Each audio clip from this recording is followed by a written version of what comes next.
دوسری جانب ملک میں دہشت گردی کا سلسلہ بھی جاری ہے، جبکہ دہشت گردوں کے خلاف آپریشن بھی پوری توانائیوں کے ساتھ جاری ہے۔ خبر ہے کہ شکارپور میں گاؤں ہمایوں کے قریب ریلوے ٹریک پر دھماکے سے راولپنڈی سے کوئٹہ جانے والی جعفر ایکسپریس کی 3 بوگیاں پٹڑی سے اتر گئیں۔ پولیس کے مطابق واقعے میں جانی نقصان کی اطلاع نہیں۔ پولیس کی نفری موقع پر موجود ہے۔ پولیس کا کہنا ہے کہ بم ڈسپوزل اسکواڈ کو بھی طلب کر لیا گیا ہے۔ دھماکے کی نوعیت کا تعین کیا جا رہا ہے۔ حکام کے مطابق متاثرہ بوگیوں کو ہٹانے اور ٹریک بحال کرنے کے لیے کارروائیاں جاری ہیں۔ جی ناظرین، ادھر وزیر داخلہ محسن نقوی نے بلوچستان میں شہید ہونے والے میجر زیاد سلیم کی رہائش گاہ پہنچ گئے۔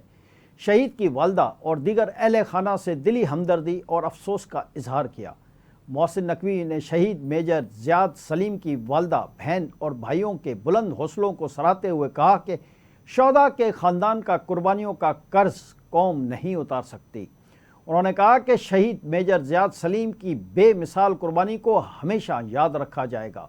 اس موقع پر گفتگو کرتے ہوئے شہید میجر زیاد سلیم کی والدہ نے کہا کہ شہادت سے کچھ عرصہ قبل ہی بیٹے کی شادی ہوئی تھی۔ شوہر کے بعد اب بیٹا کی بھی پرواہ نہیں کی اور وطن پر قربان ہو گیا۔